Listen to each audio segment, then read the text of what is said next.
Hello and welcome back to the online classes conducted by Sunrise School. Dear students, how are you? Students, we are on your English book Flamingo, and today we will discuss the third chapter, the poem Keeping Quiet, written by Pablo Neruda. This is a anti-war poem. ये एक युद्ध विरोधी कविता है. The poet stress, कवि बल देता है, stress जोर देता है. द नीड फॉर इंट्रोस्पेक्शन, किसकी ज़रूरत पर?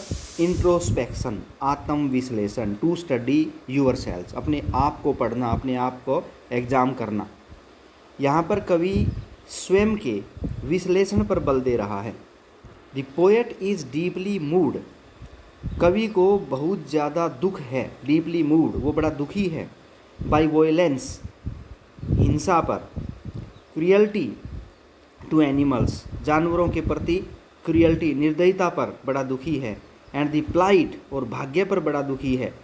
Of manual workers, manual worker कौन? मजदूर लोग जो परिश्रम करते हैं, श्रमिक लोग. तो कवि हिंसा, जानवरों के प्रति क्रूरता और मजदूरों के दुर्भाग्य पर बड़ा ही दुखी है. क्वाइट इंट्रोस्पेक्शन, शांत मन से आत्म विश्लेषण करके, इज़ दी सॉल्यूशन, समाधान हो सकता है. टू दी सोशल, सामाजिक, पॉलिटिकल, राजनीतिक एंड रिलीजियस प्रॉब्लम्स, और धार्मिक समस्याओं का. दुनिया में राजनीतिक, सामाजिक, राजनीतिक और धार्मिक समस्याओं का एक ही समाधान है, और वो है क्वाइट इंट्रोस्पेक्शन, शांत मन से आत्म विश्लेषण करना, सोचना. द पोएट सजेस्ट दैट, कवि हमें सुझाव देता है कि all people should suspend there activities, कि सब लोगों को सस्पेंड कर देना चाहिए, रोक देनी चाहिए, बंद कर देनी चाहिए. देयर एक्टिविटीज़, अपनी सारी गतिविधियाँ, अपने सारे कामकाज रोक देने चाहिए. फॉर सम टाइम, कुछ समय के लिए. एंड क्या करना है फिर? काम रोक कर कीप क्वाइट, शांत रहना है, चुप रहना है, खामोश रहना है, शांत बैठना है. कवि कहता है कि दुनिया के सभी लोग कुछ समय के लिए अपनी सारी एक्टिविटीज़ को बंद कर दें और शांत बैठ जाएं. दे शुड लुक इनसाइड, उन्हें अंदर झांकना चाहिए. लुक मीन देखना होगा, इनसाइड मीन अपने भीतर. लोगों को अपने भीतर झांकना होगा. एंड एनालिस, और विश्लेषण करना होगा. देयर ओन एक्शंस, अपने खुद के कार्यों का, कि वो क्या कर रहा है, सही कर रहा है या गलत कर रहा है. खुद के कार्यों का विश्लेषण करना होगा. दिस विल क्लींस, इससे साफ हो जाएगी.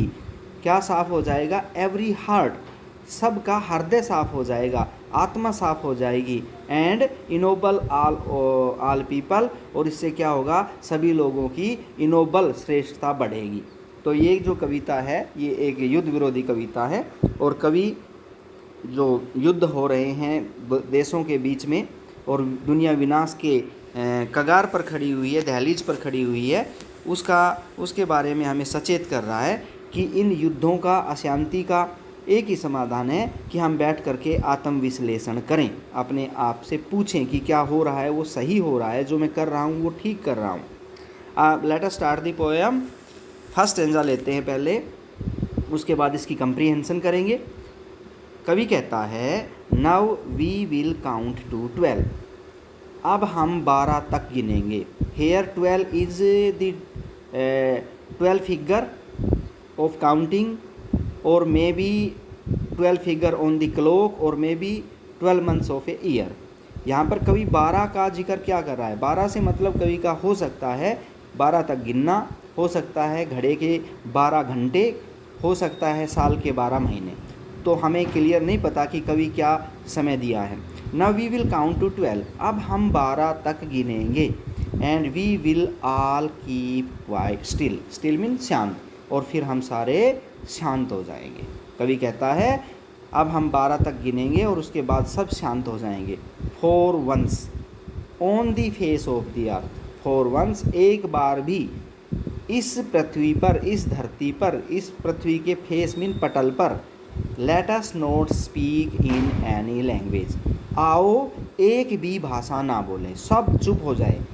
एक भी भाषा ना बोलें। हो सकता है कवि ये कहना चाहता है कि जो भाषा है, languages are the barriers between countries, देशों के बीच में भाषाएं एक सीमा है, बैरियर है, रुकावट है। तो क्यों नहीं इस भाषा वाली रुकावट को भी हम ख़त्म कर दें।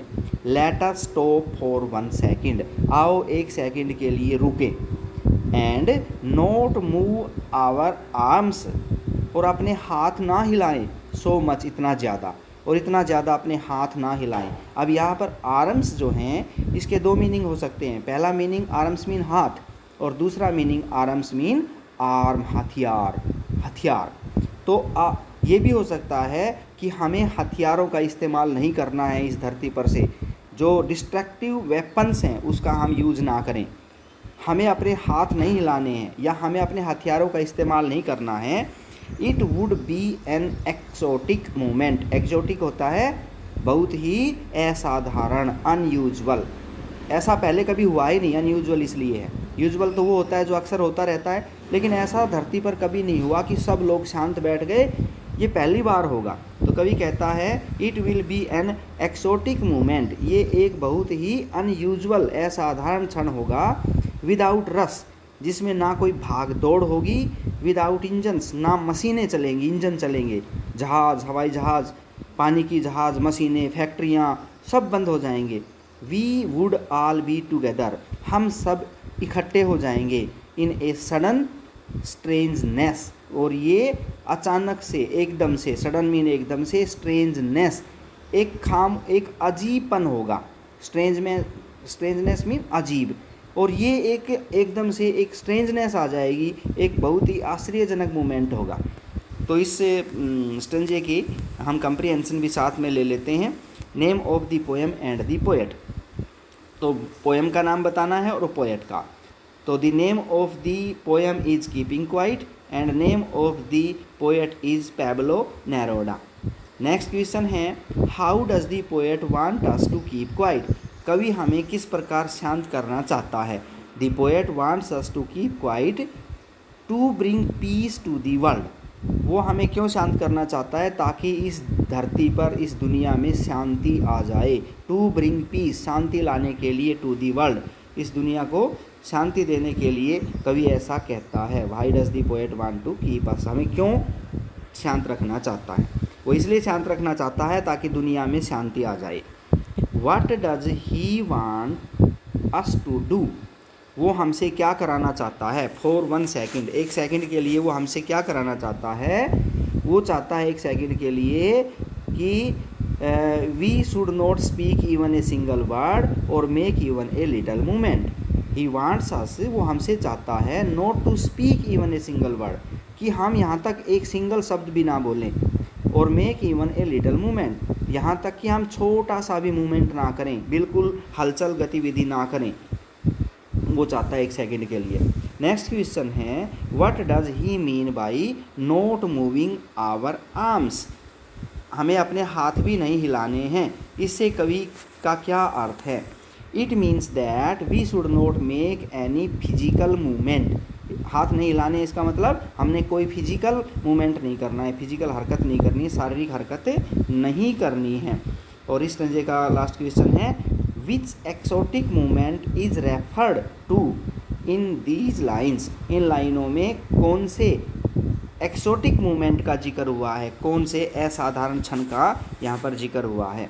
It is an exotic movement, ये बहुत ही असाधारण पल है। When there is no activity, कि जब कोई गतिविधि नहीं होगी, सब लोग शांत बैठ जाएंगे, तो ये पहली बार इस दुनिया में एक असाधारण मूवमेंट होगा। टाइप 2 क्वेश्चन है इसमें, वो देखिए मल्टीपल चॉइस के।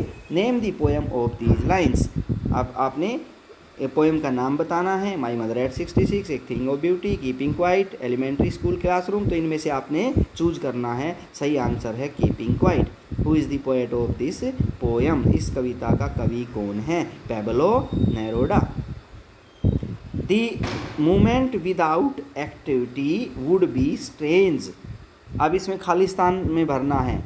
The movement without 1 activity, 2 activity, 0 activity, none of these, तो इसका यहाँ आएगा zero. The movement without zero activities, वो क्षण जिसमें कोई गतिविधि नहीं होगी, जीरो एक्टिविटी होगी, वुड बी स्ट्रेंज, वो बड़ा ही अजीब क्षण होगा। The poet ask us to count to, कवि हमें कितने तक गिनने के लिए कह रहा है? 13, 14, 15, 1 या 12, 12, yes 12। How will suspension of all activity affect us, suspense mean रोक देना, जब हम सारे एक्टिविटीज़ कार्य रोक देंगे तो इससे हमारे ऊपर अफेक्ट प्रभाव क्या पड़ेगा? जब हम सारे कार्य रोक देंगे तो हम पर क्या प्रभाव पड़ेगा? तब क्या होगा? We will see within our cells, हम अपने अंदर झांकेंगे, फिर हमें टाइम मिल जाएगा, सब काम धंधे छोड़ देंगे और हमें अपने अंदर, विद इन, अपने भीतर, आवर सेल्स, अपने भीतर देखने का मौका मिल जाएगा। वी विल बी यूनाइटेड, और हम सब इकट्ठे हो जाएंगे, एक हो जाएंगे। तो both the options C, both the options A and B are correct. अब लेते हैं बेटे second stanza. Fisherman in the cold sea, गहरे समुंदर में मछुआरे, फिशरमैन मीन मछुआरे, मछली का शिकार करने वाले।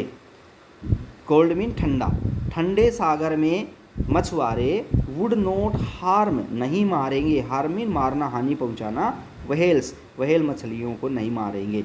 And the man gathering salt, और जो लोग साल्ट, नमक को गैदरिंग, नमक इकट्ठा करने का काम करते हैं समुद्र तट पर, जो नमक बनाते हैं वे लोग, would look at his heart hands, heart mean घायल, वह अपने घायल हाथों को देखेगा। तो कवि कहता है उसको भी समय मिल जाएगा जो अपने काम में इतना बिजी रहता है, नमक बनाने के काम में, कि उसके हाथ भी घायल हो चुके हैं नमक से कट कट के, उसको टाइम ही नहीं है अपने हाथों को देखने का, तो उसको भी समय मिलेगा और वो अपने घायल हाथों को देख पाएगा। Those who prepare green wars, जो लोग प्रिपेयर, तैयारी कर रहे हैं, ग्रीन वार्स, ग्रीन वार का अर्थ यहाँ पर है दीवार, दीवार विद नेचर, दीवार अगेंस्ट नेचर, प्रकृति के खिलाफ युद्ध, ग्रीन वार, या हम इसको कह सकते हैं वार विद बायोलॉजिकल वेपन्स, ठीक है, बायोलॉजिकल हथियारों के द्वारा, जैव हथियारों के द्वारा युद्ध।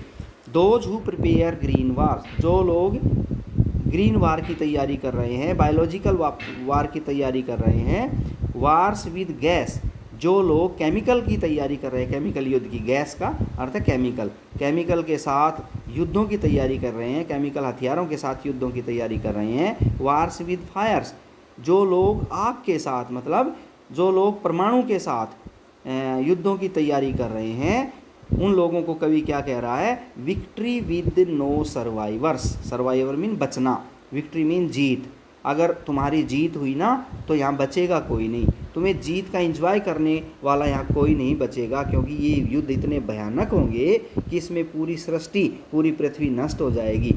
कवि ये भी कहना चाहता है कि जिस प्रकार हम प्रकृति के साथ ग्रीन वार लड़ रहे हैं, प्रकृति के साथ खिलवाड़ कर रहे हैं, पोल्यूशन बढ़ता जा रहा है, तो ऐसे में एक समय ऐसा आएगा कि हमारी जीत को देखने वाला नो सर्वाइवर कोई बचेगा ही नहीं। तो सब लोग हम क्या करें, जो युद्धों की तैयारी कर रहे हैं, जो पॉलिटिशियन हैं वर्ल्ड के, जो बड़े बड़े सैनिक अधिकारी हैं, जो युद्धों में इंटरेस्टेड हैं, वो क्या करेंगे फिर?